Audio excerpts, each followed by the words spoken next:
Fernando Lozano, jueves 12 de noviembre, Cátedra de Artes UDLAP, 9 expertos internacionales, 9 ponencias magistrales, pláticas multidisciplinarias. No te lo pierdas. Cátedra de Artes UDLAP. Dale play a la cultura. Fernando Lozano, reconocido director comprometido con la música, ha destacado por su labor como gestor cultural en México, impulsando la educación musical de niños, niñas y jóvenes. Es director fundador de la Orquesta Filarmónica de la Ciudad de México, con la cual grabó numerosos discos y dirigió múltiples conciertos en Estados Unidos, Europa y Japón. Cuenta con una discografía de más de 50 títulos y se ha destacado como promotor de proyectos culturales, entre ellos el Festival de Música y Danza de Monterrey y el Centro Cultural Olin Yolistli. Fernando Lozano, jueves 12 de noviembre, Cátedra de Artes UDLAP. Dale play a la cultura.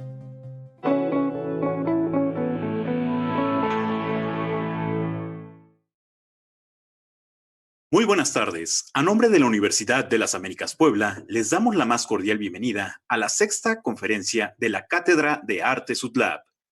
Nos llena de orgullo contar con la presencia del reconocido director de orquesta, el maestro Fernando Lozano, quien impartirá la conferencia magistral. Bienvenido a la Universidad de las Américas Puebla. Saludamos al doctor Moisés Rosa Silva, director de Enlace Cultural UDLAP, y al doctor Jesús Mario Lozano Alamilla, director académico del Departamento de Artes de la Universidad de las Américas Puebla. Agradecemos la presencia de estudiantes, comunidad UDLAP y todos aquellos que siguen la transmisión a través de TV UDLAP, Cultura UDLAP y Capilla del Arte. Sean todos bienvenidos. Cedo el uso de la palabra al doctor Jesús Mario Lozano Alamilla, director académico del Departamento de Artes UDLAP. Bienvenidos a una nueva sesión de la Cátedra de Artes UDLAP, en la que estudiantes de las carreras de música, artes plásticas, danza, teatro, arquitectura de interiores, arquitectura y diseño de información reciben a importantes invitados, artistas como es el día de hoy. Quiero aprovechar para agradecer en esta ocasión a la Capilla del Arte, un importante espacio artístico de nuestra universidad, y a Cultura UDLAP, que a través de sus páginas de Facebook transmiten cada una de nuestras sesiones. Hay un libro publicado recientemente de Haruki Murakami llamado Música, solo música, en la que el novelista termina su introducción al libro diciendo: de la buena música puede decirse lo mismo que del amor. Nunca hay demasiado. Y cada vez hay más personas que, como si la música fuera el motor de su existencia, sacian con ella su apetito por la vida. Y lo hace precisamente Murakami refiriéndose a la música del afamado director de orquesta Seiji Ozawa, que es coautor del libro. Un libro que en realidad es una rica conversación entre los dos sobre el arte de la dirección de orquesta. Al inicio de la obra, Ozawa nos recuerda una anécdota del director de orquesta Leonard Bernstein, de la Filarmónica de Nueva York, y de quien Ozawa era asistente antes de iniciar el concierto para piano y orquesta número 1 de Brahms, en el que el pianista Glenn Gould, quien sería el solista esa noche. Sin embargo, Bernstein, algo que nunca hacía, salió al público antes de que iniciara el concierto para aclarar que había una disputa entre el solista y él sobre el tempo de la obra. Una discrepancia que él consideraba muy grave, pero que frente a la cual había decidido ceder en favor de una colaboración que él decía llena de persuasión, encanto y algunas amenazas, pero sobre todo en una ansia de aventura y de abierta experimentación que valía la pena que el espectador escuchara. Definitivamente, la inteligencia y aplomo de Bernstein permitió una peculiar colaboración que dio lugar a una de las más legendarias interpretaciones de la obra. Decisiones como esta, difíciles pero generosas y brillantes, son parte del universo de un director de orquesta que busca cómo lograr que una pieza exista en su máxima plenitud cada vez que es tocada. Decisiones que, como diría Ozawa, vienen de la entrega en cuerpo y alma a la música. Algo que nuestro invitado de hoy conoce muy bien, que con una extraordinaria trayectoria, aventurada y generosa, a la que definitivamente ha dedicado también su cuerpo y alma. Pero le cedo la palabra al doctor Moisés Rosas, director de Enlace Cultural, para que por favor haga el favor de presentarlo esta tarde. Gracias, bienvenidos todos, bienvenidas todas, buenas noches. Hoy en esta sexta sesión de la Cátedra de Artes de la Universidad de las Américas Puebla, tenemos el gusto y el honor de recibir a uno de los personajes más significativos de la vida cultural, no solo musical, del México contemporáneo, al maestro Fernando Lozano. El maestro Lozano, sin duda alguna, es el decano de los directores de orquesta en nuestro país, y un personaje emblemático y un punto de referencia en la vida musical y de artes escénicas de México. Muchas veces hemos oído seguramente todos que infancia es destino. Hace pocas semanas, otro querido amigo, Miguel Sabido, dramaturgo, director de escena, me contaba que cuando era niño, su familia lo llevó al teatro y que terminando la función, él pensó: yo quiero hacer esto, y lo ha hecho toda su vida hasta la actualidad. Un caso similar es el del muy querido maestro Fernando Lozano. Me ha contado que cuando era niño lo llevaron a un concierto y terminando pensó: yo quiero ser el señor de la cajita, el que estaba en el podio, es decir, el director de orquesta. Desde su infancia quiso ser músico, director, y lo logró. Cuando llegó a la edad de elegir qué estudiar, a su padre le dijo el maestro Lozano: quiero ser músico. Y su papá le dijo: te vas a morir de hambre. Y a pesar de eso, de su juventud, y que hasta el día de hoy lo manifiesta, ha sido una historia de aventura y de osadía a lo largo de toda su trayectoria. El maestro Lozano, oriundo de la Ciudad de México, estudió en el Conservatorio Nacional, aquí en México. Director de orquesta, instrumentista, cantante y polímata en términos de la música. Además del Conservatorio Nacional, muy joven fue a París, estudió en el Conservatorio de París y en la Escuela Superior de Música y Danza de París. Se perfeccionó, hizo cursos en Italia, en Siena, en Salzburgo, en Madrid, en Holanda.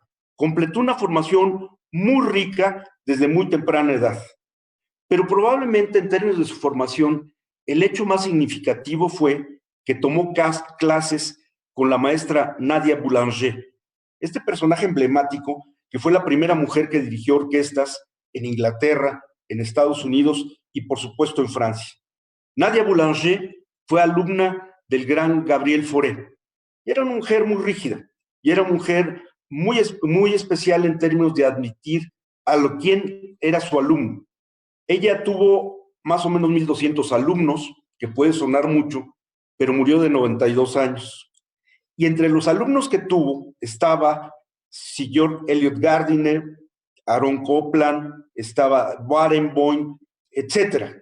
Y entre todos ellos estuvo el muy querido maestro Fernando Lozano, que no se conformó con estar en el conservatorio, sino que siempre buscó nuevos horizontes. El maestro Lozano ha tenido una trayectoria extraordinaria. El otro día comentábamos que probablemente a lo largo de su vida ha dirigido, sin saber el número preciso, entre 4,500 y 5,000 conciertos, que si lo pensamos es una cantidad enorme. Y el maestro Lozano ha dirigido en muchísimos países, en Egipto, en Rusia, en Italia, en Francia, en Inglaterra, en España, en Argentina, en Brasil, en Guatemala, en Estados Unidos, en Hong Kong, en Japón y en una gran cantidad de países con un gran éxito. Él ha dirigido las mejores orquestas del mundo a lo largo de su vida.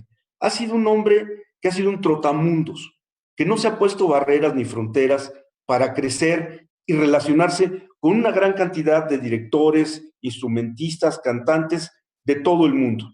Y eso ha sido un mérito enorme. Además, el maestro Lozano tiene otra característica que no tienen todos los directores de orquesta, que es la formación de más orquestas. Todos los directores de orquesta, como lo sabemos todos, quieren su orquesta y quieren formar su orquesta y quieren dirigir una orquesta. Pero difícilmente muchos de los directores de orquesta crean orquestas. El caso de Fernando Lozano es excepcional. La orquesta, podríamos citar algunos de lo que ha hecho. Opus 62 en 1961, cuando era muy joven, la Orquesta Carlos Chávez, la Filarmónica de la Ciudad de México, la Orquesta de Pachuca, la reestructuración de la Orquesta de Jalapa, la reestructuración de la Orquesta Filarmónica 5 de Mayo aquí en México, aquí en Puebla, entre muchos otros orquestas. Pero tal vez lo más significativo de su carrera fue el programa de orquestas juveniles. Orquestas juveniles es un hito en la historia musical de México. Nunca se habían creado tantas orquestas a lo largo y al ancho del país. El programa generó 110 orquestas, muchas de las cuales aún están presentes y viven en los estados, en 27 estados de la República. Fue una labor titánica y fue una labor que la historia de la música mexicana, de la historia de las orquestas mexicanas, marcará siempre un hito en esa historia. Además, el maestro Lozano se ha desempeñado con varios cargos. Muy joven trabajó en el Conservatorio Nacional de Música y estando en Europa, lo invitaron a ser subdirector general del Instituto Nacional de Bellas Artes. Es muy interesante cómo Fernando Lozano, y por eso digo que es una biografía de un joven osado, de un joven que nunca tuvo limitaciones ni fronteras, llegó a Radio France, tocó la puerta sin conocer a nadie y llegó a decir en Radio France en París, quiero dirigir. Y su talento hizo que lo incorporaran a Radio France. Y a partir de Europa, como ya decía yo, comenzó a dirigir en muchos lugares. Lo llaman al principio de la administración de José López Portillo y lo invitan como subdirector general de Lima.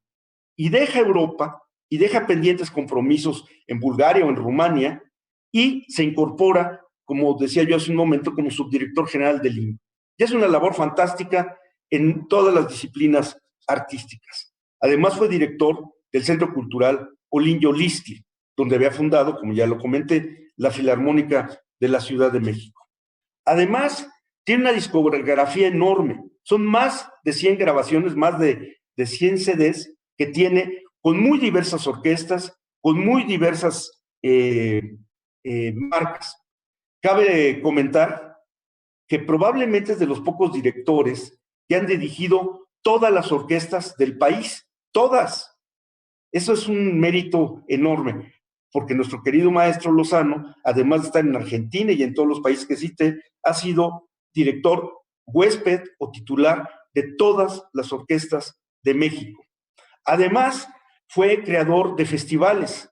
Creó el Festival de Música y Danza de Monterrey y algo importantísimo también, el Festival de Música de Morelia.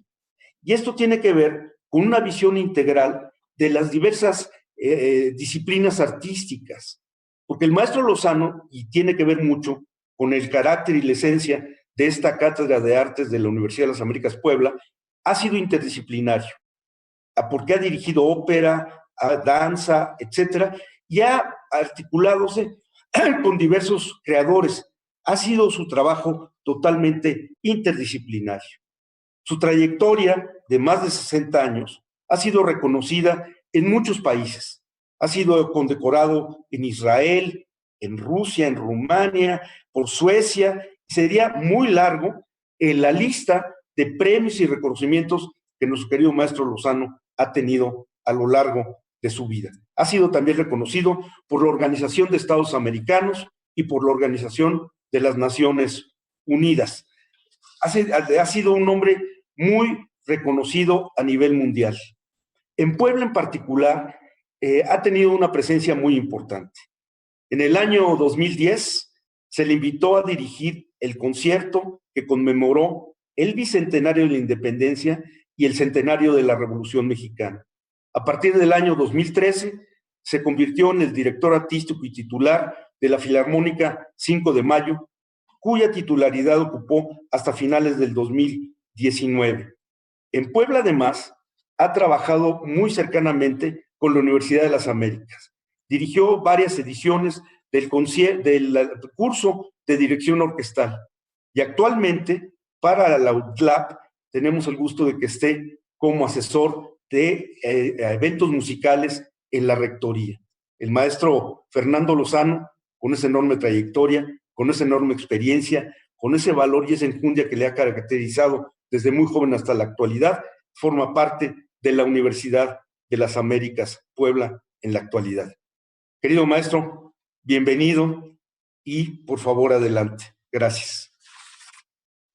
Muchas gracias, pues no sé qué decir después de tanto comentario halagador con respecto a mi persona, pero una de las cosas que yo creo que es importante recalcar, y tú la mencionaste, es el hecho de que sí me interesa la dirección de orquesta, sí me dedico a eso, sí he dirigido, pero en el fondo hay un compromiso de mi parte para difundir la música, hacer que llegue a los niños, a los jóvenes, y que todos estos se formen con el empuje y el entusiasmo que da la música.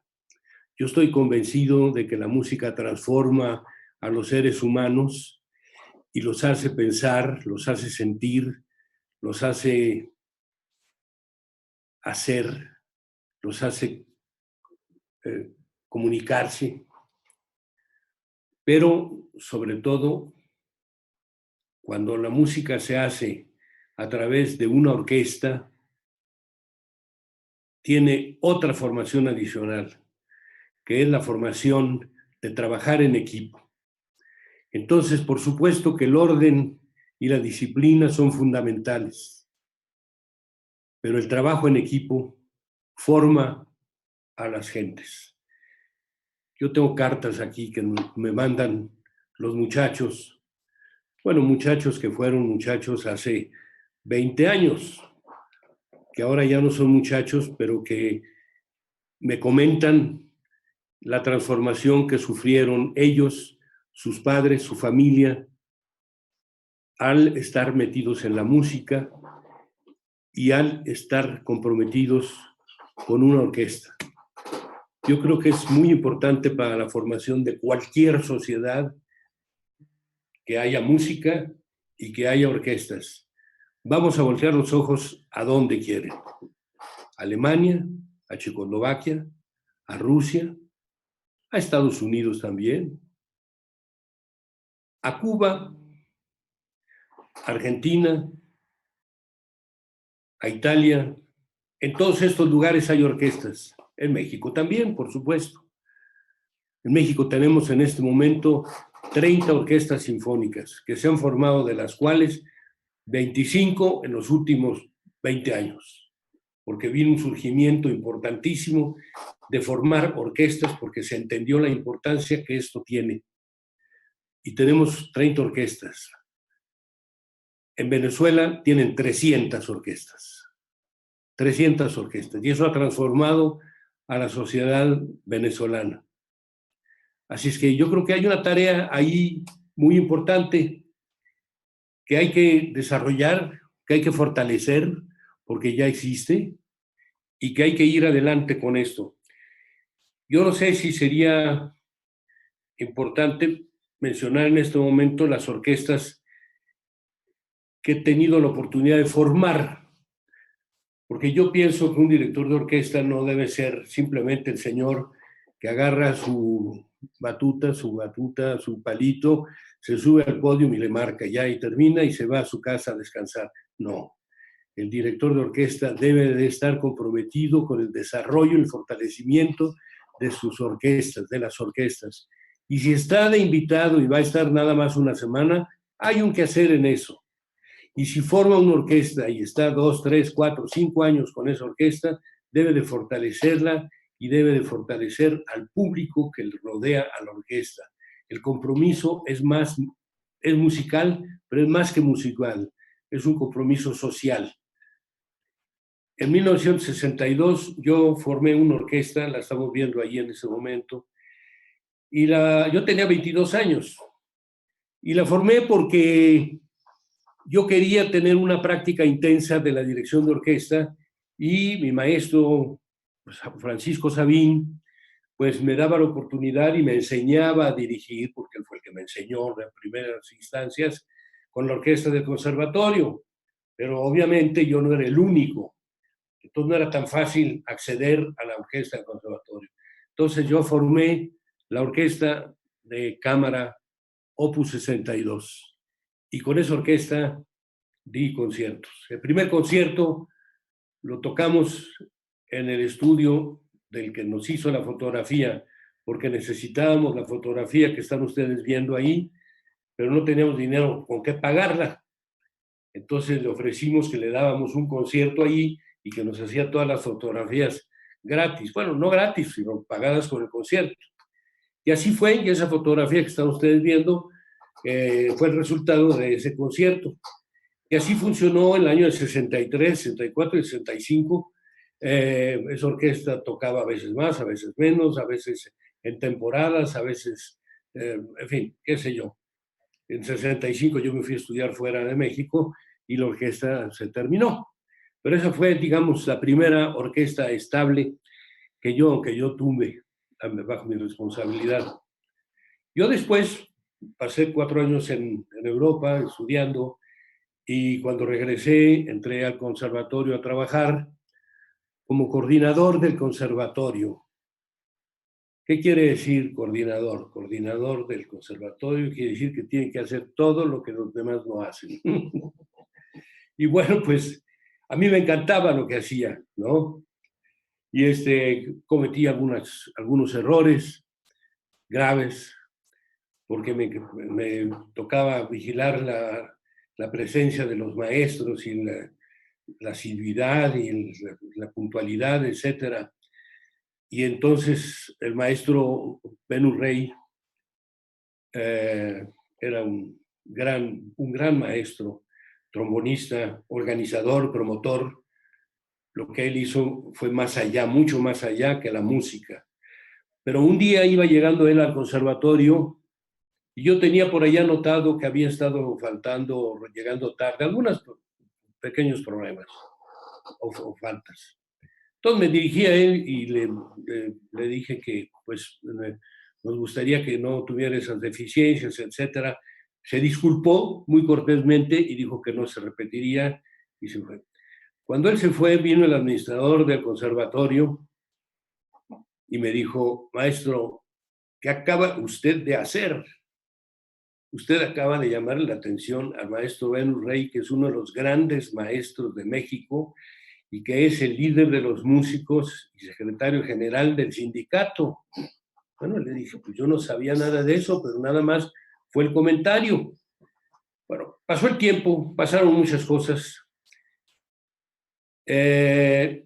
Un día nos encontramos en un restaurante y la persona con la que estaba yo comiendo le dije, es el maestro Benus Rey, me voy a sentar más allá porque él no me quiere. Y me dijo, no creo eso, porque él no es así. Y pidió una botella de vino y se la mandó de parte mía al maestro Benus Rey. Cuando terminó de comer, el maestro Benus Rey, la botella de vino se quedó ahí, no la abrió ni siquiera, porque él no bebía nada. Pero vino y me dijo, maestro, le agradezco mucho su gentileza, pero me gustaría que nos encontráramos otra vez, etcétera. Y así fue. Y una vez por mes, el maestro Benus Rey y yo comíamos juntos y platicábamos porque teníamos en común muchas cosas. Además de la música, era el ver por los músicos, el trabajar por la música, el promover los conciertos, etcétera. Y la vida nos lleva a muchas partes y ahí me llevó a tocar la música de su hijo, un fantástico compositor mexicano, Benus Rey, con el que no solamente he hecho muchos conciertos con la música de él, sino además he hecho unos 5 o 6 discos, no sé cuántos, con él. Entonces, pues la música nos lleva de la mano, nada más hay que dejarse llevar y hacer muchas cosas. Yo tuve después la oportunidad de hacer la orquesta de la Sociedad de Conciertos del Conservatorio, porque estaba yo impresionado de la orquesta de la Sociedad de Conciertos que hay en París, que es una magnífica orquesta. Y la formé y hicimos algunos conciertos, pero la orquesta se terminó, no hubo manera de darle seguimiento. Así es que la orquesta Opus 62 y la Orquesta Sinfónica de la Sociedad de Conciertos quedaron en el aire. Y ahí se acabó la existencia de estas orquestas. Otra orquesta que me tocó formar fue la Filarmónica de la Ciudad de México, que doña Carmen Romano de López Portillo y el regente de la ciudad me llamaron y me dijeron que querían tener una orquesta, que querían formar una orquesta para la Ciudad de México, pero quería una orquesta que tocara en los barrios, que tocara para la gente pobre, que tocara para la gente que no tiene para ir a Bellas Artes, y que fuera una magnífica orquesta. Pues me metí a la tarea y entonces había dos posibilidades, porque íbamos a pagar muy bien, porque esa fue la condición, que le pagáramos muy bien a los músicos, más que lo que estaban pagando usualmente las orquestas en el país. El regente Juan González dijo, usted no se preocupe, vamos a pagarle lo que usted quiera, pero le vamos a pagar muy bien, no se preocupe.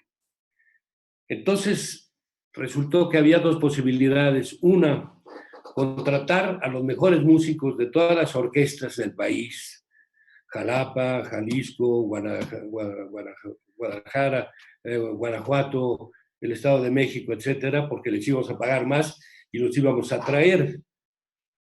Nada más que íbamos a desmembrar a esas orquestas, les íbamos a provocar un daño. Entonces, la otra posibilidad era recurrir a músicos extranjeros. Y el regente me dijo, no toque a las orquestas otras, no les haga ningún daño, tráigase a los músicos de donde usted quiera y les vamos a pagar y aquí los tenemos. Y así fue. Y entonces nació de ahí la idea de que debían de enseñar esos músicos. Y todos los músicos que vinieron acá, los comprometimos a que enseñaran. Nada más que en dónde, bueno, empezaron enseñando por ahí en el IMAM, no sé, en el ISSSTE o en el INTE, no sé, en alguna institución de esas, ¿no? Pero entonces nos metimos a lo que es hoy la Olinio Lisli, que era una construcción hecha para hacer un centro comercial que nunca se logró, con un cine, que era el cine Imán Pirámide, que era un cine para niños, que fue un fracaso. Y entonces nos fuimos apropiando de eso y acabó siendo la sala de conciertos Olinio Lisli y la Escuela de Perfeccionamiento Musical Vida y Movimiento. Y todos los músicos de la Filarmónica que venían del extranjero daban clases ahí y estaban obligados a mejorar a los alumnos y a formarlos bien. Y dio muy buen resultado. Y afortunadamente el Conservatorio Nacional de Música y la Escuela Nacional de Música, la Escuela Superior y las escuelas de provincia, dijo, pues hay que meterle también, se entusiasmaron y se hizo un periodo, una época de formación de músicos que fue muy importante para el desarrollo de México. Así es que eso fue el periodo de la Filarmónica de la Ciudad de México. La dejé porque uno tiene que dejar las cosas, y más en este país que está hecho a base de sexenios. Entonces cada sexenio le cambian uno la jugada. Y entonces más tarde, que estábamos metidos en la formación de sus orquestas juveniles, se nos ocurrió formar una orquesta de jóvenes, pero de jóvenes brillantes, y que formáramos dentro del movimiento sinfónico y formamos la Orquesta Sinfónica Carlos Chávez. Esto hay que decir que fue una... Ahí tenía por aquí los nombres de estas gentes. Desde luego, bueno, Rafael Tobar fue uno de los personajes que participaron en esto. Flores Olea, por supuesto, que es el secretario de Cultura. En fin, y de Venezuela,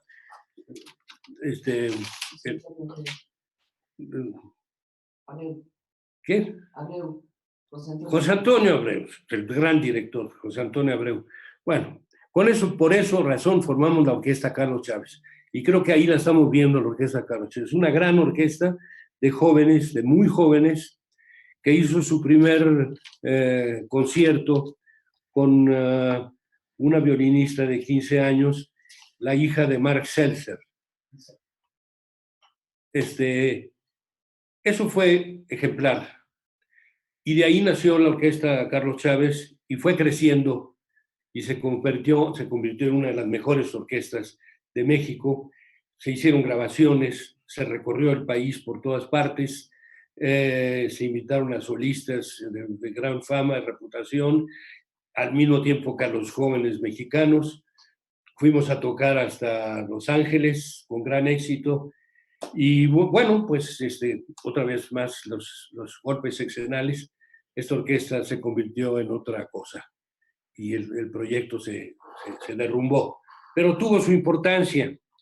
Y esa fue la Orquesta Carlos Chávez. Más tarde fundamos la Orquesta Sinfónica del Estado de Hidalgo, de la universidad.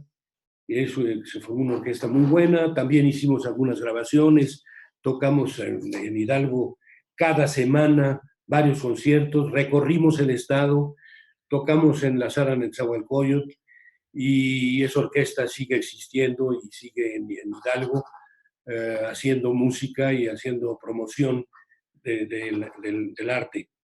Y después, pues, bueno, yo estuve en la orquesta de Jalapa, en el que no la fundé yo, pero estuve ahí al frente de esa orquesta varios años, y de ahí vine a dar a Puebla, a donde de la Orquesta Sinfónica de Puebla, que existía y desde hace mucho tiempo que existe y que existió, pero tenía sus altas y sus bajas y sus problemitas, etcétera. Pero justamente el doctor Moisés Rosas me invitó a hacerle frente a esta orquesta y a formar una gran orquesta y a hacer grandes cosas, y con gran entusiasmo pasamos ahí 8 años haciendo conciertos, ópera, zarzuela, opereta, ballet, grabaciones, varias grabaciones, conciertos en los municipios, a los municipios más lejanos. Es que no hay dónde tocar. Sí hay dónde tocar, tienen iglesias y pues ahí tocamos. Es que allá tampoco, bueno, se puede tocar, bueno, entonces en el gimnasio o en la plaza. Y tocamos en muchas partes y la orquesta fue bienvenida, y creo que eso fue una gran cosa. Duró 8 años, pero durante esos 8 años se hizo un gran trabajo de difusión de la música en todo el estado de Puebla, y además tocamos en otras partes, dando a conocer lo que se hacía en Puebla. Tocamos en Bellas Artes, tocamos en la sala Nezahualcóyotl, tocamos fuera, en los estados de alrededor, etc. Así es que pues esa es la trayectoria de las orquestas, y ahora estoy nada menos que en la Universidad de las Américas, Puebla, en donde se me ha dado la oportunidad de entregarme a la difusión de la música, a la formación de músicos, a la difusión de la música en la comunidad, y a muchas actividades que lamentablemente teníamos programados a partir del mes de marzo, y bueno, igual que nosotros, todo el mundo se ha quedado tirado, ¿no? Pero estamos ya con los proyectos en las manos, listos para que en cuanto se considere pertinente, nos pongamos a trabajar en pro y en el fortalecimiento de la música, de los músicos, y haremos muchos conciertos en muchas partes. Pues eso es lo que puedo decir hasta ahorita de las orquestas formadas por Fernando Lozano. No sé qué otra cosa podría yo comentar, o de qué, o invento.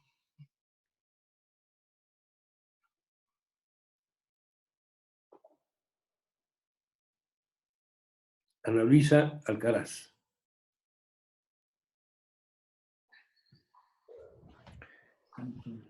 Podríamos pasar a a una serie de preguntas que tienen los estudiantes, maestro, y también la doctora Perla Fernández, y así podemos ir conversando sobre diferentes temas. Adelante. Muchas gracias. Si ustedes gusten. Entonces quiero iniciar presentando a una gran intérprete de violín, y profesora de la licenciatura en música, la doctora Perla Fernández, quien iniciará con una pregunta para usted, maestro. Sí, adelante. Buenas tardes a todos. Buenas tardes, maestro. Es un placer poder escuchar, estar aquí platicando con usted y escuchar más de su trayectoria, que definitivamente pues ha impactado al país, no solo en el ámbito de la dirección, sino en la formación de jóvenes, o sea, directamente desde pequeños, pues trabajando en los derechos de los músicos, en la formación de las orquestas, y pues llevando la música a todos lados, ¿no? O sea, llevando la música clásica o la música de concierto a públicos a los que pues, generalmente no irían a una sala de conciertos, lo cual también es una gran labor. Mi pregunta va un poco hacia la formación de directores, o sea, la formación de jóvenes directores. ¿Y qué consejos o qué recomendaría usted a los jóvenes directores? Por ejemplo, usted comentaba que usted formó su primera orquesta para tener la oportunidad de estar dirigiendo, ¿no? O sea, me imagino que debe de ser muy difícil para los jóvenes que quieren hacer una carrera como directores, pues no tener su instrumento disponible todo el tiempo, ¿no? O sea, yo abro mi estuche, ahí está mi violín, mi estudio y ya suena lo que, o sea, ya tengo una retroalimentación, ¿no? Pero para los directores es muy difícil porque ellos pueden estar estudiando todo el tiempo y llegar a una orquesta y que no funcionen las cosas como ellos esperaban que funcionen, ¿no? Entonces, ¿cuál sería su consejo o qué les recomendaría a estos directores que están empezando una carrera, que están empezando a estudiar dirección para poder tener oportunidades de dirigir a gente real, ¿no? O sea, de poder trabajar con músicos o qué les recomendaría a usted? Bueno, me gusta mucho la pregunta porque yo me he pasado la vida dando clases de dirección de orquesta y convenciendo a los jóvenes que pretenden ser directores de cuál es el camino para llegar a la dirección de orquesta. Y hay jóvenes que deciden de ser directores, pero están esperando a ver en qué momento se suben al podio y bajan la batuta. Y aquello ya sonó y bueno, ya terminó el concierto, el ensayo, lo que sea, y se bajan y se van a su casa. Ya se acabó. Y ese no es el camino. El director de orquesta debe de pensar, antes que otra cosa, en la orquesta. A ver, voy a dirigir una orquesta. ¿La orquesta está bien? ¿La orquesta está con la iluminación adecuada? ¿La orquesta tiene las sillas convenientes? ¿La orquesta tiene las partituras necesarias y adecuadas? Si está todo eso, ok, entonces yo ya me subo, pero con conocimiento de causa, bajo la batuta y empiezo a corregir, a oír, etc. Y se van a dar incidentes durante el ensayo, que si la luz, que si el timbal, que si esto. Hay que aprender a resolverlo. Eso no quiere decir que nos vamos a pasar la vida empujando sillas, no, no, no. Pero sí asumir responsabilidades. Yo me he pasado toda la vida dando clases de dirección de orquesta, enseñando, tratando de que los jóvenes que pretenden ser directores salgan con la formación adecuada para enfrentarse a la verdad, a la realidad. Durante 6 años, en la Universidad de las Américas Puebla, con la Orquesta Filarmónica 5 de Mayo, hicimos cada enero 2 semanas de clase de dirección de orquesta. Y por supuesto que yo me esmeraba y hacía los mejores esfuerzos para enseñar pero quienes enseñaban también, en muchos de los casos, eran los propios músicos, que no estaban satisfechos con la claridad de la anacruza, que no estaban satisfechos con la velocidad de la música, que estaban pensando que el ralentando tendría que ser más grande, otros pensando que los trombones tocaban demasiado fuerte, etc. Y los músicos participaban. Y los estudiantes, los directores de orquesta jóvenes que pasaron ahí, cuando entendieron eso, los que entendieron eso, aprendían de la orquesta. Entonces la clase era, por una parte, lo que yo trataba de inculcar, y por otra parte, la orquesta. Y por otra parte, la organización. La orquesta tiene atriles, tiene papeles, tiene luz, tiene sillas, tiene silencio, tiene organización, tiene... eso no se da solito. Eso hay que promoverlo. Y aquí se dio porque estaba la universidad al frente, detrás de esto, y hizo que las cosas funcionaran muy bien. Y durante 6 años hicimos un trabajo muy bonito de formación de jóvenes que ya andan por ahí dirigiendo, ya forman sus orquestas ellos y dirigen y todo, pero no están esperando a ver a qué horas me sueltan el podium y pego el brinco y marco. No, eso no es. No. Tengo que atender a la formación de los músicos y ver si están cómodos, si están teniendo el papel importante, si están teniendo la música adecuada, etcétera. Así es que no sé si eso responde a tu pregunta, pero por ahí es, ¿eh? Sí, claro, sí, muchas gracias, maestro. Muchas gracias. Y ahora pasamos a preguntas de los estudiantes. Les recuerdo a cada uno de los estudiantes que se presenten y digan la carrera de la que provienen, de la que igual están estudiando. Sergio Ochoa, por favor. Sí, buenas tardes. Soy Sergio Ochoa, de la carrera de música, precisamente. Y mi pregunta era, siendo que la ejecución de una obra depende en gran parte del director de orquesta, ¿cuáles son las responsabilidades más importantes que un director tiene que asumir para que la pieza se mantenga fiel a la visión del compositor? No entiendo, no me queda clara su pregunta.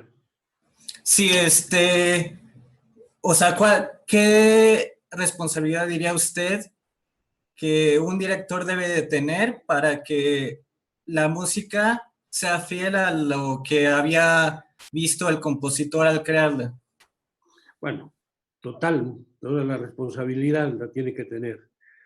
Y para eso necesita saberse la partitura, y por eso es que yo pienso que no solamente el director se sube al podio y la marca.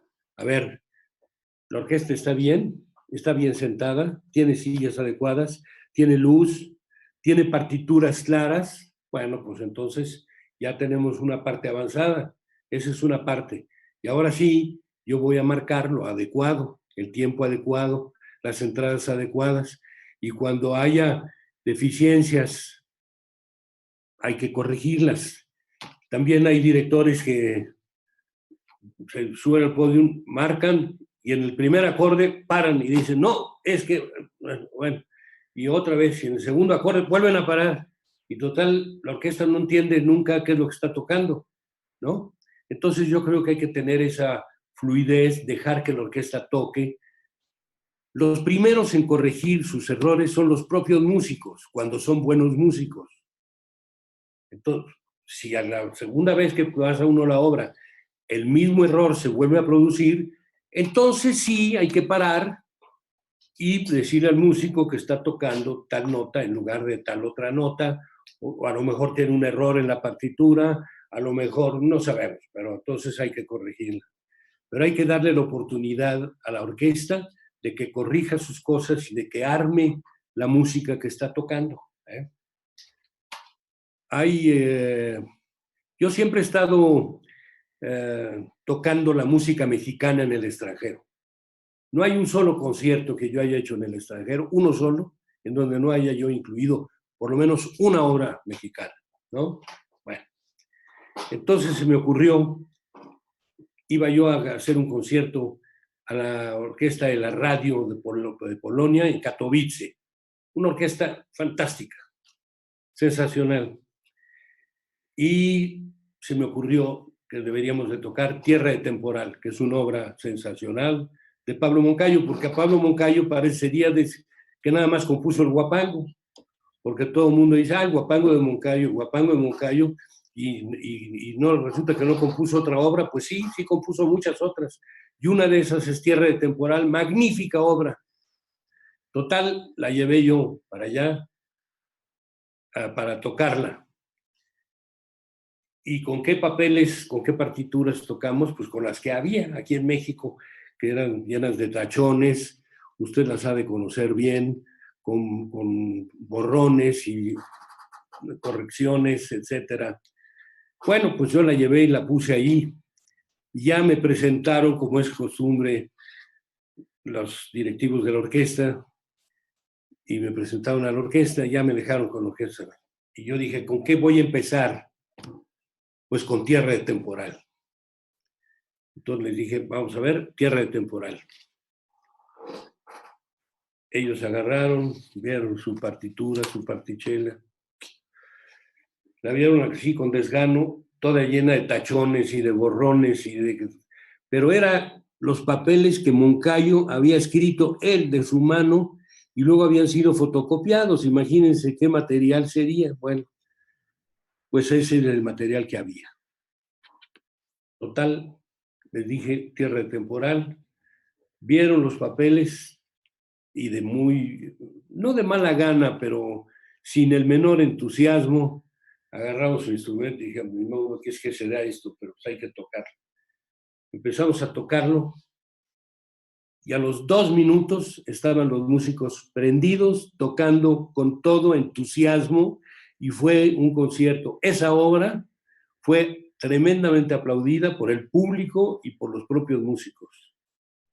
Regresando a México, hablé con el jefe del taller de copiado y de partituras que habíamos creado en Lauriño Listi, con Ariel Hinojosa.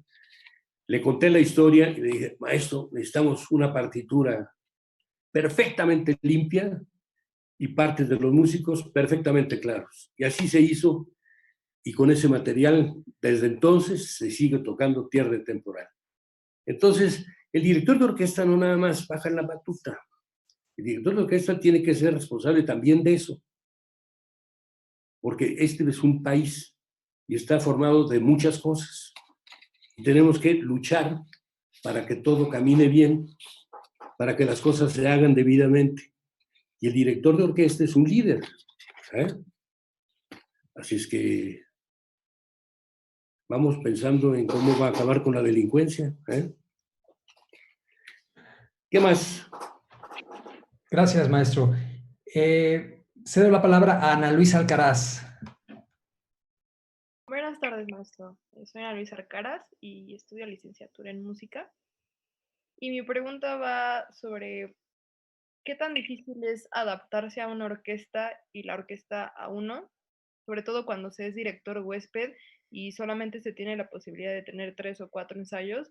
¿Cómo en esos 3 o 4 ensayos puede un director lograr sacar lo mejor de la orquesta? Bueno, esa es obligación del director. Es obligación del director, y si es una orquesta muy buena, pues hay que exigirle mucho. Y si es una orquesta mediana, hay que exigirle mucho. Nada más que hay que tener la paciencia de que esa orquesta no va a dar el rendimiento que da la orquesta muy buena, pero hay que sacar de esa orquesta el mejor partido. Y hay que hacer que los músicos de la gran orquesta o de la orquesta mediana disfruten lo que están tocando y lo hagan no solamente bien, sino con entusiasmo, con entrega. Y eso le toca al director. Así es que no sé si él le contesta su pregunta, pero por ahí debe ser. Gracias. Gracias. Cedo la palabra a Cristina Sosa. Buenas noches, maestro. Soy Cristina Sosa, de la licenciatura en teatro y de la licenciatura en danza. Mi pregunta es, durante toda su trayectoria, ¿cuál ha sido su mayor reto al momento de dirigir a una orquesta? ¿De elegir a una orquesta? No, de dirigir a una orquesta. Ah, bueno. Pues cuando es una orquesta que no conozco, trato de saber qué orquesta es, cómo toca. Cuando fui a dirigir a Leningrado, es San Petersburgo, pero en ese momento se llamaba Leningrado, ya se vuelve a llamar San Petersburgo. Es una de las mejores orquestas del mundo. Yo me informé, y además tiene grabaciones, la oí en grabaciones, y fui a dirigir. Me presentaron, yo no hablo ruso, y entonces me subí al podio y les dije Brahms, porque Brahms es igual en ruso que en español, que en inglés, que en alemán. Brahms. Y hacíamos la segunda sinfonía de Brahms. Bueno, ellos entendieron perfectamente. Las sinfonías 2 de Brahms me las sé bien. Marqué y empezó a sonar aquello. Y al cuarto compás decidí de parar. Porque era tal precisión la que estaban teniendo que me estaba sacando de quicio a mí. Entonces inventé que el podio estaba muy grande y que alguna cosa de eso inventé. Entonces me llevaron a mi camerino, me ofrecieron otro hotel y han de haber dicho, este mexicano está muy cascarrabias, no le gustó el podio y ahora quiere otro. Pero me dio tiempo de reponerme y de darme cuenta qué magnitud de orquesta había. Ahí no había que corregir notas o corregir arcos o corregir acentos, porque todo estaba, lo hacían todo. Entonces, ¿qué era lo que había que hacer? La interpretación, irse a la superior interpretación.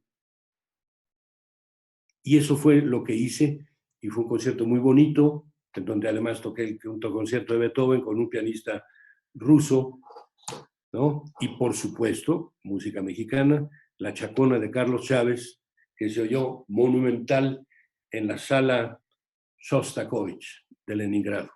Así es que no sé si eso responde a su pregunta. Sí, muchas gracias. De nada. Carla Fernanda, ¿estás por ahí? Sí, buenas noches. Muchas gracias, maestro. Es un honor escucharlo y gracias por compartirnos su trayectoria y su trabajo.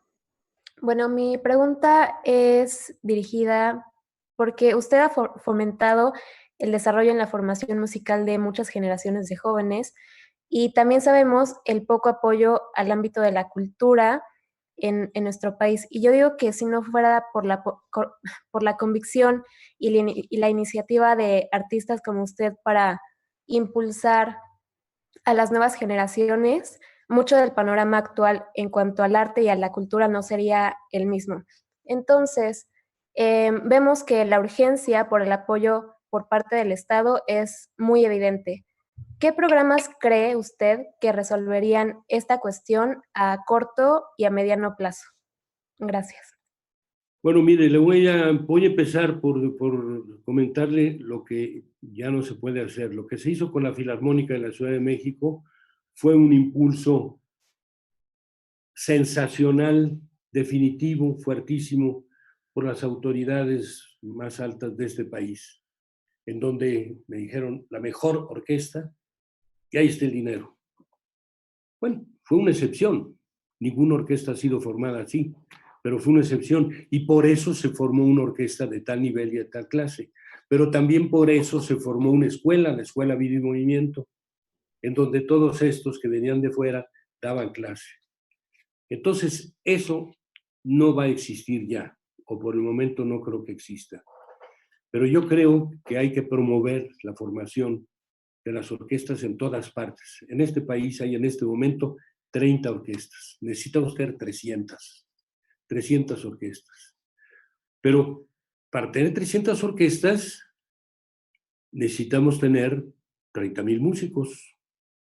¿Y de dónde vamos a sacar los 30,000 músicos? Pues hay que formarlos. Entonces hay que empezar por fortalecer las escuelas de música, por fortalecerlas con instrumentos, con sueldos para los músicos, con apoyo de organización, abriendo las puertas para que toquen. No sé cuándo tocó en la orquesta del Conservatorio Nacional de Música la última vez, no lo sé, pero deberíamos de saberlo y debería de tocar por lo menos una vez cada 2 semanas, una cosa así, pero no lo sé. Igual lo digo para la Olin Yolis, igual lo digo para la Escuela Superior de Música. Deben de producir sus músicos y no nos vamos a concretar a las escuelas que conocemos. En Oaxaca, en Tlahuitoltepec, allá arriba en la sierra, existe una orquesta y existe una banda. ¿Por qué? Porque la gente de Tlahuitoltepec, los nativos de allí, se dedicaron a la formación de músicos, de muchachos. Tienen 300 alumnos en su escuela, de los cuales 100 son del pueblo, y los otros 200 están en la sierra. Y el lunes salen a las 5 de la mañana a pie, por el medio de la selva, del bosque, de la montaña, de todo, hasta llegar a Tlahuitoltepec. Y ahí se quedan de lunes a viernes. Y todos toman música y hacen música todos los días. ¿Cuál es el resultado? Tienen una orquesta. Y tienen una orquesta y una banda que la han invitado a Nueva York a tocar. Entonces, pues, lo que tenemos que hacer es eso, en todos lados. Y sí se puede. Así es que, si queremos que este país cambie, hay que empezar por hacer ese tipo de cosas. ¿Qué otra cosa? Gracias. Por favor, Ana Gaspar. Hola, soy Ana Gaspar Cuevas, de la licenciatura de música. Muchas gracias primero por platicar con nosotros. Bueno, pues me he dado cuenta que usted es un apasionado de enseñar. A lo largo de la pandemia ha dado muchísimas pláticas como de dirección, de inicio de las orquestas mexicanas, coro, música popular y más. Y pues ha compartido muchas de sus experiencias y una cantidad enorme de conocimientos. Pero pues uno nunca deja de aprender, ¿verdad? Entonces mi pregunta es, ¿hay algo muy significativo que haya aprendido últimamente, como esta semana o este mes, este año, que haya aprendido que sea completamente nuevo o quizás que no había considerado antes, musical o de alguna otra disciplina? Bueno, lo que he aprendido más recientemente, o que a lo mejor ya lo sabía yo, pero me lo has recordado, es lo que acabas de decir. Uno nunca deja de aprender. Uno nunca debe dejar de aprender. Todos los días, diferentes cosas. Y los que estamos metidos en la música, pues hay que meterse a eso. Hay que oír a Agustín Lara también. Hay que oír a María Grieber. Hay que oír a Shostakovich. Hay que oír a Ravel. Ahora acabamos de sacar un disco con la música de Revueltas, de ese gran músico que murió a los 40 años. Entonces, uno nunca deja de aprender. Eso. Y no lo dije yo, lo acabas de decir tú. Así es que muchas gracias. Muy bien. Pasamos a la pregunta de Ricardo Adrián. Sí. Buenas noches, soy Ricardo. A mí me interesaba saber, ya una vez que confirma que, no sé, que las sillas están bien a la hora de tocar, que las partituras están bien, que la iluminación está bien, ya al momento de dirigir, diría que existe algún como factor musical en el que tenga que estar más pendiente, o sea, no sé, como si al ritmo o que los instrumentos estén afinados o es meramente estar en todo. Bueno, lo primero que uno tiene que pensar es cómo va a ser mi anacruza, con lo que voy a hacer caminar a la orquesta, de qué tamaño, con qué rapidez, con qué claridad. Es una parte legato, como vamos a empezar, es una parte staccato, es una parte fuerte, es una parte suave, tocan los trombones, tengo que respirar con ellos, no es lo mismo que darle la entrada a un violín que le hace uno así y toca, uno le hace así al trombón y no toca, hay que respirar con él para que él respire también y entonces tocar. Entonces, todo esto depende de mucho de lo que uno va a hacer, pero eso es lo primero que hay que hacer. ¿Cómo voy a hacer caminar a la orquesta? Y luego hacer, primeramente, que toquen juntos. Y eso depende mucho de los músicos, depende de los líderes de las secciones, ¿verdad? Pero depende del director. Y luego los matices. Si vamos a hacer un matiz piano con un anacruza sutil y delicada, si vamos a hacer un matiz fuerte, como si fueran los maestros cantores que toca toda la orquesta y 3 trombones y tuba y todo eso, pues se necesita una anacruza muy grande. Entonces, todo eso lo tiene que saber el director y tenerlo en la cabeza y echarlo a andar en el momento en el que se para frente a la orquesta, porque la función del director es facilitarle al músico que toque adecuadamente, que toque tranquilamente, que toque lo que debe de tocar con el matiz que debe de tocar, con la velocidad a la que debe de tocar. Todo eso el director debe de conectarlo. Para eso sirve el director, si no, pues, ni modo. Gracias. Bien, y ahora pasamos a la pregunta de Cristóbal. Adelante. Sí. Bueno, antes que nada, muchas gracias por esta charla y por estarnos compartiendo sus anécdotas. Mi nombre es Cristóbal Mesa Alonso y estudio el 7º semestre de la licenciatura en teatro. Mi pregunta va un poco más enfocado a esta parte actoral, la visión actoral de teatro, y quisiera preguntarle a usted, desde el punto de vista de director, ¿considera que es importante la expresión corporal en los músicos y esto cómo podría afectar en un concierto? Muchas gracias. Por supuesto que sí. Es decir, hay músicos que tocan recargados en el respaldo, arrastrando el arco, o con la trompeta aquí para abajo. Bueno, no les interesa hacerlo mejor. Si así son, pues que así se queden.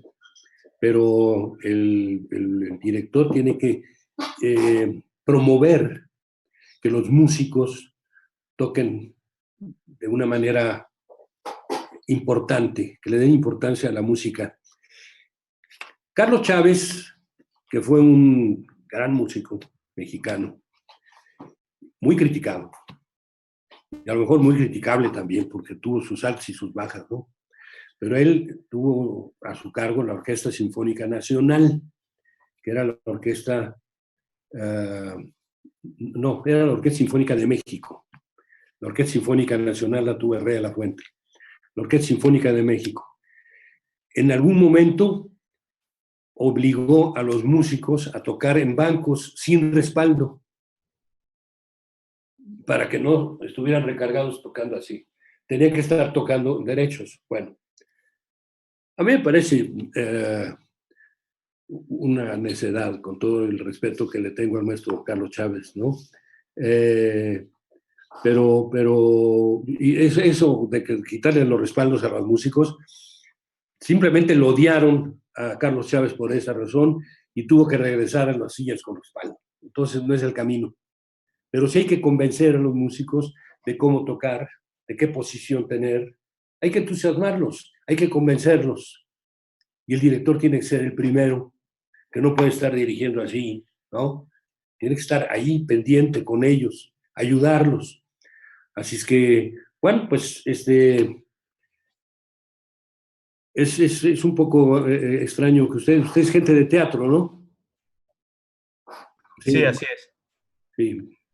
Bueno, el teatro y la música hace mucho que se llevan, o a lo mejor siempre se han llevado, desde los griegos. Sí. Los griegos tenían su teatro muy importante, pero tenían coros y tenían música por ahí metida. De hecho, la palabra orquesta, no sé si usted lo sabe, nadie lo sabe. ¿De dónde viene la palabra orquesta? ¿Quién lo sabe de los que están aquí? Nadie lo sabe. El teatro griego. Del teatro griego. El lugar donde ponían a los músicos se llamaba orquesta. Entonces eso se quedó el nombre para los músicos, orquesta. Y 2000 años después seguimos utilizando esa palabra, ¿no? Entonces el teatro tiene mucho que ver con la música. Ahí tenemos ejemplos como el de Egmont. Egmont fue un héroe del siglo XVI que defendió a los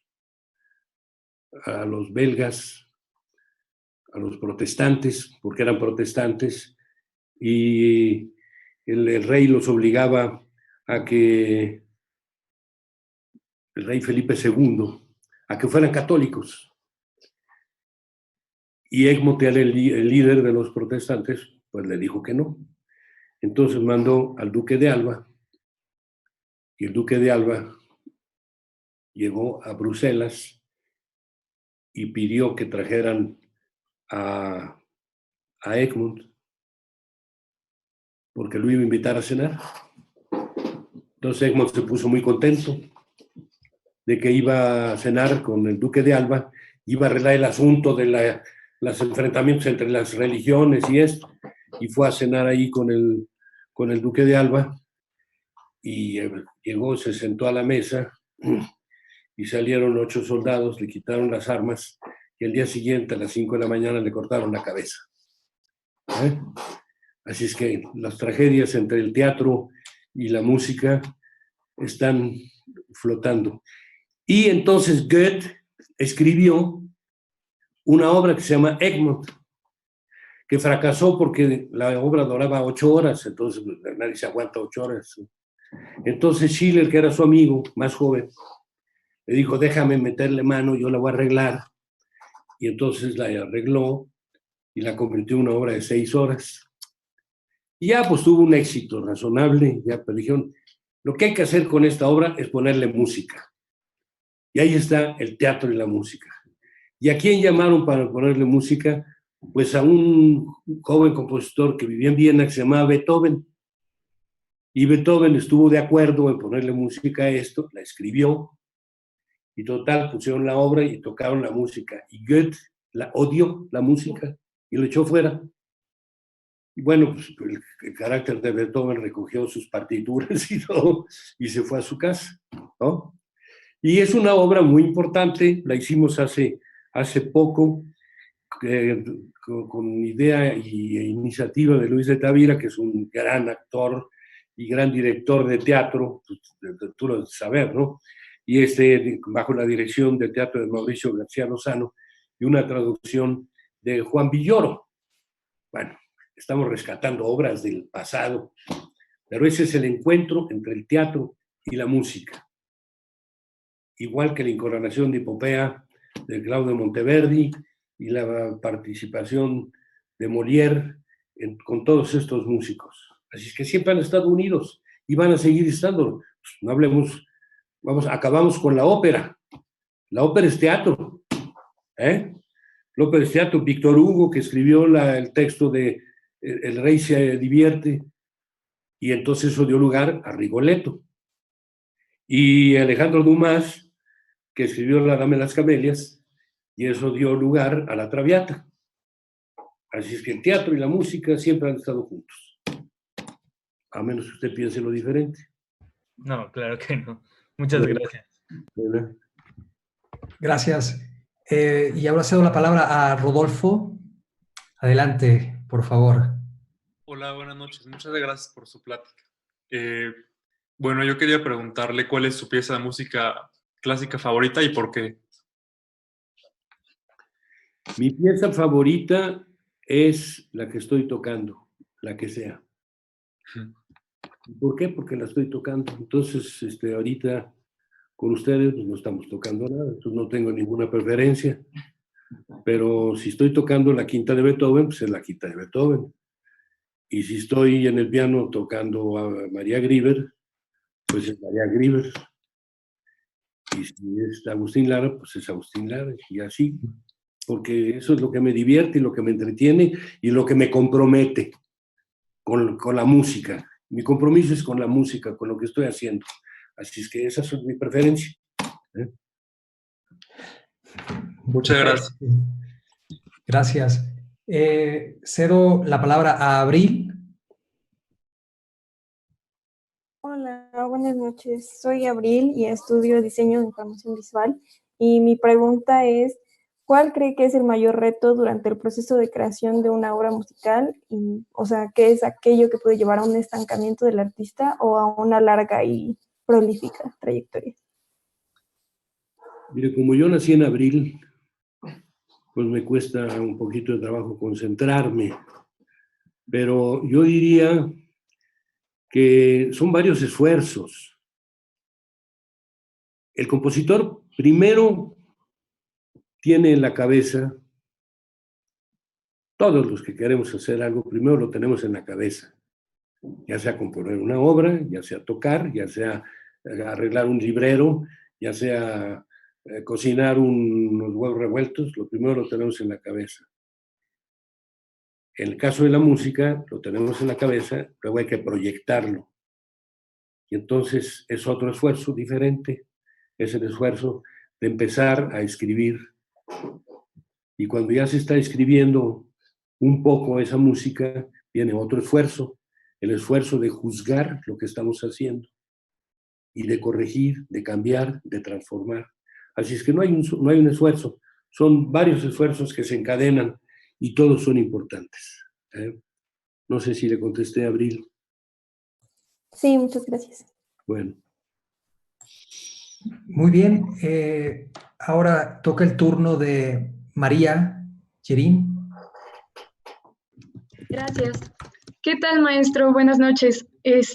Bueno, yo estoy estudiando la carrera de teatro, pero estudié danza por 15 años aquí en la ciudad de Puebla y tuve la oportunidad de participar con la Filarmónica en varias ocasiones, con diferentes ballets.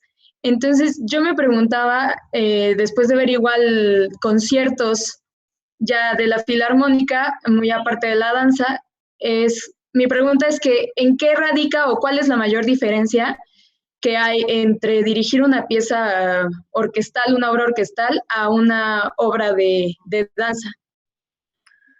Bueno, hacer la música es lo mismo. Es lo mismo. El director tiene que hacer la música, hacer que la orquesta funcione adecuadamente y que toque adecuadamente. Pero la relación entre el director y el ballet es una relación de tiempo, en donde casi totalmente es el ballet el que decide la velocidad a la que se debe de tocar. ¿Por qué? Porque corresponde a los pasos que dan, a los brincos, a las carreras, a los movimientos. Entonces el director tiene que acoplarse a eso. Yo hice mucho ballet y es difícil. Es difícil porque uno tiene que estar siguiendo lo que está haciendo el bailarín.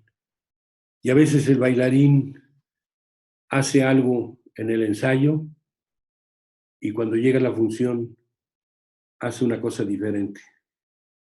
Y se pone uno a rodar, a llorar porque el bailarín se nos fue por otro lado. Eso ocurre, no ocurre muy frecuentemente, pero sí ocurre que el bailarín está bailando y haciendo estos brincos a esta velocidad, pero durmió mal y se desayunó y el desayuno no le cayó bien, y entonces ya los brincos no son tan grandes y entonces va más rápido. Pues ni modo, para eso usted director, hay que alcanzarlo, hay que acoplarse a eso. Así es que eso tiene que tener mucha flexibilidad.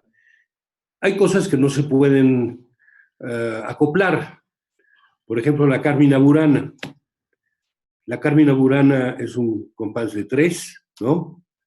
Y tiene una velocidad, tiene un tiempo. A ese tiempo se tiene que someter la orquesta, el coro y el ballet. Y el que manda ahí es el director. Y si no funciona, es culpa del director. Así es que son diferentes problemas que se resuelven de diferentes maneras. No sé si quedó claro. Sí, gracias. Muchas gracias. Ahora paso la palabra a Pamela. Buenas noches, maestro. Yo soy Pamela, estudiante de la licenciatura en danza, y mi pregunta es que a lo largo de su gran trayectoria como gestor, ¿cuál ha sido el impedimento u obstáculo más grande que ha encontrado y cómo lo ha resuelto? Pues impedimento todavía no llega. Pero he tenido diferentes problemas de diferente tamaño que hay que resolver. Uno de ellos es, por decir, no el más importante, pero que me viene a la cabeza, es el idioma. Uno se tiene que entender con los músicos. Y como decía yo hace rato, cuando estuve en Leningrado, pues nadie hablaba español. Y yo no hablo ruso. Entonces, por ahí una flautista nos hablaba un poco de francés y medio nos entendimos, etcétera. Pero yo fui adelante con los gestos, resolviendo el problema, y se resolvió. Es decir, que siempre hay la manera de resolver los asuntos. No se me ocurre otro problema grave que pueda haber. Una cosa que nos distorsiona mucho es cuando no le pagan a la orquesta. Cuando le pagan tarde, cuando le pagan mal, cuando nos cambian los horarios, cuando nos obstruyen nuestro lugar de ensayo, cuando nos quitan la luz, cuando nos hacen ruido. Todo eso distorsiona y no debe de existir de ninguna manera mientras la orquesta está tocando. Así es que son muchas cosas, pero en todas hay que meterse. Y el director pues, le toca de todo. ¿Contesté o no? Sí, muchas gracias. Bueno. Gracias. Y ahora una pregunta de Víctor. Adelante, Víctor. Hola, buenas noches, maestro. Le habla Víctor Camacho de la carrera de Arquitectura, 9º semestre. Y mi pregunta es, ¿cuál es el aprendizaje o la riqueza como músico de poder estudiar y componer en diferentes países? En otras pláticas hemos tenido referentes musicales, coreógrafos, que todos tienen el factor común de estar bien arraigados a las raíces mexicanas, pero también existe mucho afuera de lo que se puede aprender. Entonces, ¿cuál sería aquello que usted resalta de poder componer y estudiar en otros países? Bueno, yo creo que los compositores deben de, además de estudiar en su país, todos deben de estudiar en otros países. Los franceses deben de estudiar en Alemania, los alemanes en Estados Unidos, los de Estados Unidos en México, y los de México en París, porque eso le abre la mente al compositor, le abre los espacios.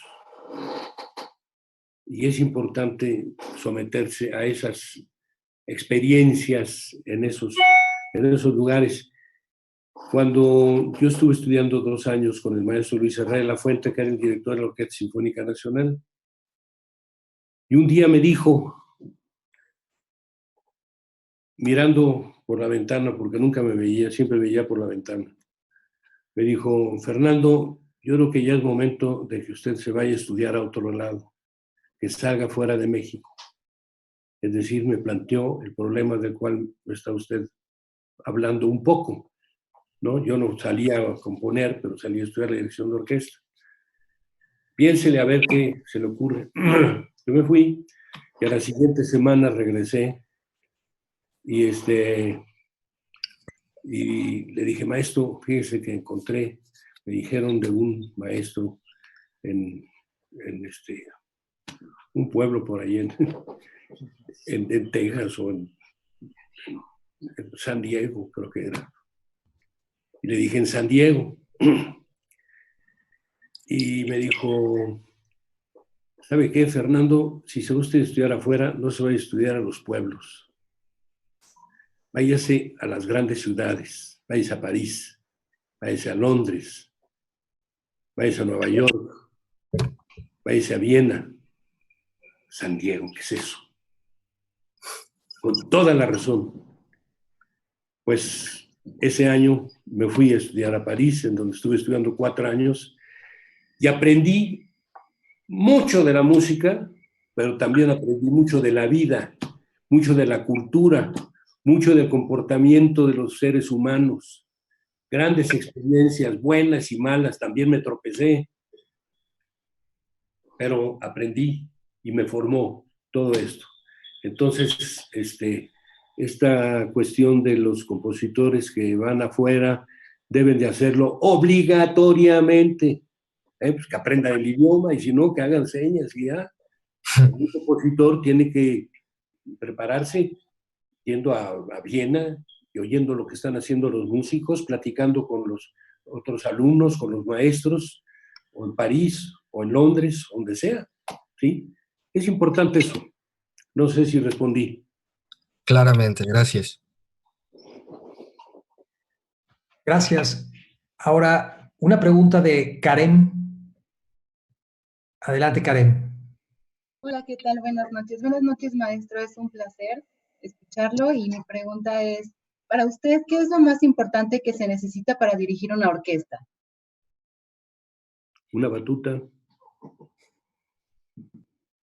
Bueno, esa es una, si yo quiero escaparme de su pregunta, esa es la respuesta, una batuta. Pero hay muchos directores que dirigen sin batuta. Y hay muchos momentos que el director que dirige con batuta olvida la batuta y sigue con la mano dirigiendo. ¿Por qué? Porque está persiguiendo otra sonoridad que la batuta no le da, ¿no? Pero ¿qué es lo que se requiere para realizar su pregunta? Que no la quiero evadir.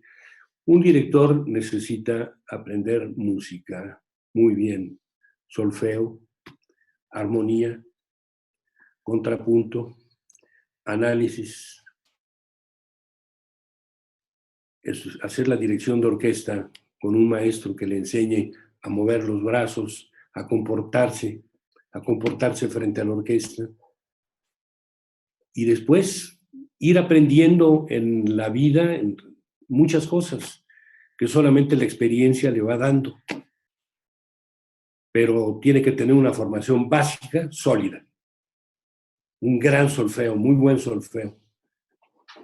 Es importante que toque un instrumento, aunque lo toque mal, no importa. Si es un clarinetista y no toca bien el clarinete, no importa, porque no va a tocar el clarinete en Bellas Artes, va a dirigir.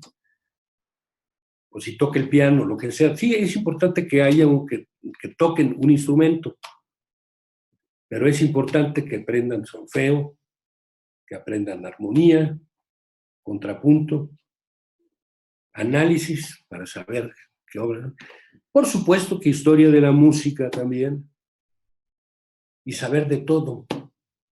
El director de orquesta tiene que saber de todo, y si no, que lo invente. Bueno, ¿qué más? Gracias, maestro. Y pasamos a una última pregunta el día de hoy. Le cedo la palabra a Claudia, por favor. Adelante, Claudia. Gracias. Buenas noches. Yo soy Claudia, estudio danza. Yo tengo una duda. Bueno, me ha quedado claro en esta plática sobre sus retos personales como director. Y bueno, de hecho presenté la clase sobre usted. Y me llama mucho la atención como gestor cultural porque creo que ha fomentado, creado y dirigido proyectos desde cero y siguen existiendo todavía con gran impacto como íconos en la parte cultural de México.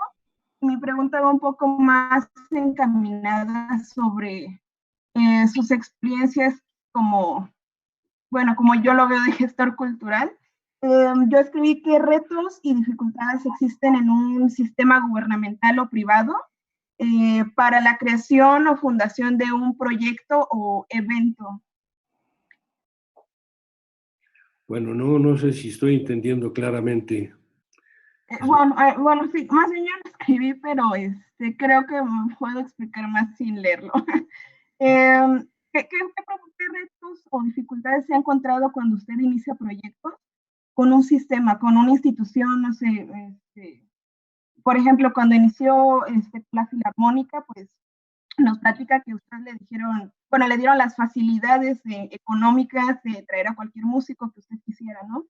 Y durante, pues varios proyectos que yo conozco que usted ha creado, que ha fomentado, creado desde las bases, ¿cuáles son estos retos o dificultades que usted ha encontrado al crear y hacer, ayudar a nutrir, a crecer con un sistema gubernamental o un sistema privado, si le ha tocado entablarse con uno? Bueno, no sé si le voy a contestar adecuadamente, pero voy a intentarlo. Yo creo que un director de orquesta debe estar dispuesto siempre a hacer cosas que no tienen directamente que ver con la música. En algún momento, un amigo mío me dijo que qué hacía yo en Bellas Artes, porque me nombraron su director general, que Bellas Artes hacía cultura para la gente de la Avenida Juárez y para el Conservatorio Nacional de Música, pero que ignoraba al país. Bueno, no es exacto, pero sí tiene razón de que Bellas Artes está concentrado en ciertas cosas y no se mueve para otros lados. Entonces se me ocurrió que hiciéramos algo en Monterrey, y él era de Monterrey. Entonces le dije, vamos a hacer algo en Monterrey, pero necesitamos que los de Monterrey participen en esto. En todo esto nos ayudó muchísimo la señora López Portillo, que era una fan entusiasta de la cultura, de la música, etc. Y fuimos a Monterrey, hablamos con los jerarcas de la economía regiomontana, que son muy fuertes, les interesó el proyecto y nos lanzamos a crear un festival de música y danza de Monterrey, que se llevó a cabo 6 años.